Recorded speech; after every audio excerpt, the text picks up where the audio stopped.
네, AI 포트인사이트 시간입니다. 오늘은요, 허반석 주식장 파트너와 함께합니다. 파트너님 안녕하세요. 반갑습니다. 안녕하세요. 자, 월요일인 만큼 일정에 대한 분석을 봐야겠죠. 어떤 일정들이 있을까요? 살펴보도록 하겠습니다. TSMC 10월 매출 오늘 오후에 좀 공개가 되는 것 같고요. 내일부터는 중국의 광군제가 또 시작이 되죠.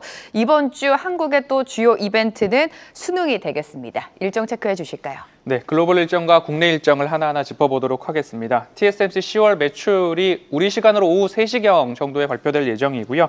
그리고 13일 앞서 말씀해 주신 대로 수능, 그리고 옵션 만기일이 예정이 되어 있습니다. 수능일인데 옵션 만기일이기 때문에 변동성에 대한 확대, 주의가 필요하다라는 의견이 나타나고 있고요. 그리고 13일, 14일간 미국에서는 PPI와 CPI 발표가 예정되어 있는 상황입니다. 지금 현재 셧다운이기 때문에 정부 주도의 지표 발표가 잘 안 나오고 있는 상황인데요. 현재 미국에서는 상원에서 셧다운 종료를 위한 표결이 진행되고 있다라는 거고요. 역대 최장인 40일 셧다운을 넘어가고 있는 상황이기 때문에 이제는 이 즈음에서 셧다운이 종료될 가능성은 높지 않은가라는 판단도 나오고 있는 상황입니다. 국내 일정으로 넘어가 보도록 하겠습니다. 한국의 원자력 잠수함 세미나가 국회에서 있고요. 스테이블 코인 정책 토론회도 국회에서 예정되어 있는 상황입니다. AI 서밋 엑스포도 오늘 예정되어 있고요. 화요일 광군제가 진행이 되는데 결국에는 중국인 관광객이 증가하고 우리나라에서 실적이 잘 나오다 보니까 화장품에 대한 이야기가 나오다가 광군제는 이제 마지막 이벤트다라고 해서 오늘 시장에서는 조금 세론의 영향도 있는 것 같습니다. 12일입니다. 싱가포르에서 핀테크 페스티벌이 열리고요. 그리고 13일 지스타 게임 관련된 이벤트가 있고요. 삼성의 이재용 회장과 벤츠그룹의 올라 칼레니우스 회장의 회동이 13일 목요일 예정되어 있습니다. 그리고 14일은 세계 당뇨병의 날이다라고 해서 지금까지 함께 살펴본 일정들을 쫙 보았을 때 눈에 띄는 일정이나 중복되는 일정을 본다면 세계 당뇨병의 날, 스테이블 코인과 그리고 싱가포르 핀테크 페스티벌이 있기 때문에 이 두 가지의 초점을 맞춰보면 어떨까라는 생각이 들고 있는 이번 주입니다. 자, 그렇다면 국내장 안에서 어떤 이벤트를 주요하게 봐야 될까요? 만나보도록 하겠습니다. 사실 파트너님께서 지난주부터 대바이오 위크다라고 강조를 계속해 주셨고 바이오 안에서도 좀 선별적으로 움직여줬었습니다. 이번 주는 어디에 집중할까요? 네, 이번 주는 앞서서 눈에 띄는 그리고 중복되는 두 가지를 보자라고 말씀드렸는데요. 여기 보시면 AI 핀테크 대연합입니다. 핀테크 관련해서는 10일 AI 서밋 엑스포가 열리고요. 10일과 12일 스테이블 코인 관련된 국회 토론회나 싱가포르에서 핀테크 행사가 있기 때문에 지금 솔트룩스, 마음AI, 카카오페이, NHN, KCP 그리고 IT센 글로벌까지 관심주로 한번 올려놓을 수 있겠다라고 말씀드릴 수 있겠고요. 두 번째로는 다시 바이오입니다.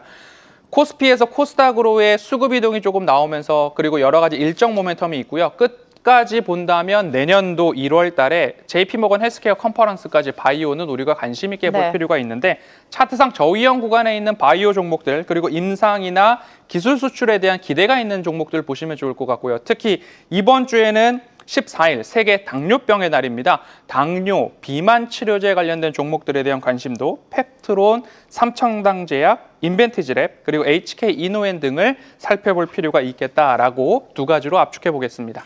네, 글로벌 일정 그리고 비만 치료제는 여전히 관심을 가져야 되는 섹터다라고 강조를 해주셨습니다. 지난주 하락을 딛고 코스피를 중심으로 오늘 강한 반등이 나오고 있는데 포트별 전략 어떻게 가져갈까요? 네, 확대 전략입니다. 앞서서 말씀드렸듯이 제약바이오 쪽과 AI 쪽은 일정 모멘텀을 우리가 활용해보자 비중 확대 의견을 드리고 있고요.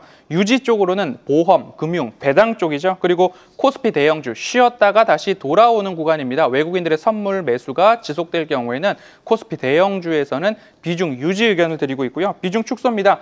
중국 소비주 관련해서는 이제 셀온이 나올 수 있다라는 부분과 화장품 섹터 실적 발표 후 이제 차익 매물 출회에 대한 주의를 AI는 당부하고 있습니다. 네, 그동안 AI의 탑픽은 AI 로봇이었다가 제약 쪽으로 좀 움직이지 않았습니까? 그렇습니다. 리뷰해 주실까요? 네, 그간의 종목들을 본다면 D&T 파마텍 80% 그리고 밑에서 올라오고 있는 매드팩트 같은 경우에는 오늘 상한가에 진입을 하면서 제약바이오 쪽의 움직임들이 굉장히 강하고 뉴로핏도 마찬가지로 제약바이오, 뇌 분석에 대한 엔진을 보유한 기업입니다. 이렇게 코닉 오토메이션은 이제 지는 해고 그리고 제약바이오 쪽에서는 뜨는 해들이 아래에서부터 차곡차곡 올라오고 있다는 점 포트 구성에 관심 가져보시면 좋겠습니다.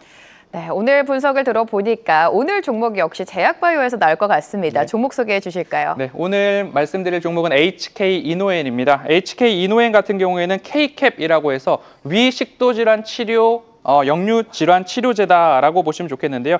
GLP-1 계열의 당뇨 치료제에 있어서도 지난 8월 3상 임상 승인을 듣겠습니다. 그리고 K캡은 미국의 임상 품목 허가 신청 승인이 진행 중이다라고 보시면 될 것 같고요. K캡의 6번째 적응증을 추가해서 파이프라인 적응증을 확대하고 있는데 임상 3상 시험도 종료가 됐습니다.